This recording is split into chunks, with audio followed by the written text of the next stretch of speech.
नमस्कार दोस्तों, मैं हूं अतुल सिंह। स्वागत है आपका इन्वेस्ट कर लो भाई चैनल में। How to manage money smartly during financial emergencies. दोस्तों, जिंदगी कब किस मोड़ पर सरप्राइज दे दे कोई नहीं जानता। अचानक नौकरी चली जाए, फैमिली में मेडिकल इमरजेंसी हो जाए या कोई बड़ा खर्च सामने आ जाए।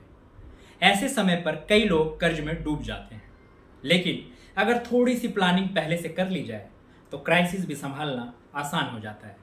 आप में से कितनों ने कभी सोचा है कि अगर कल नौकरी चली जाए तो 6 महीने तक घर कैसे चलेगा?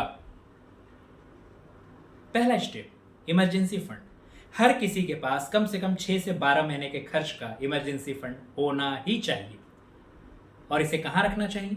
सेविंग अकाउंट, एफडी या लिक्विड म्यूचुअल फंड, जो कैश रेडी है और आसानी से निकालने लायक हो। श्याम की जॉब चली गई, लेकिन इमरजेंसी फंड से 8 महीने तक का खर्च चल गया।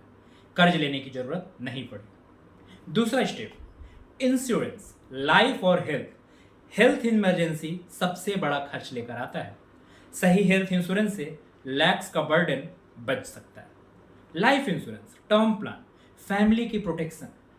सीमा जी को सर्जरी के लिए 5 लाख चाहिए थे। इंश्योरेंस होने से हॉस्पिटल बिल 0 आया, उनका फंड सेफ रहा।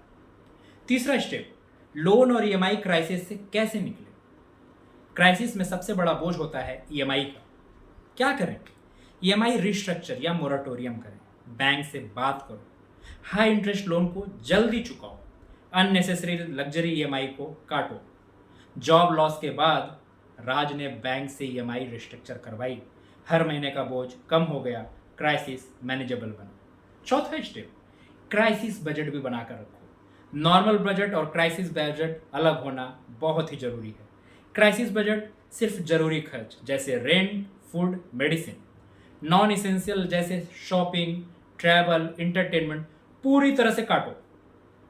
श्याम ने क्राइसिस में अपना मंथली खर्च 60,000 से 30,000 कर दिया। इमरजेंसी फंड दुगने समय तक चला। पांचवा स्टेप, रिकवरी प्लान। क्राइसिस के बाद वापस ट्रैक पे आने के स्टेप्स क्या होने चाहिए? धीरे धीरे एसआईपी रीस्टार्ट करो, इमरजेंसी फंड फिर से रीबिल्ड करो, नई इनकम सोर्स एक्सप्लोर करो। तो इसके क्या गोल्डन रूल्स हैं, नोट करके रखना।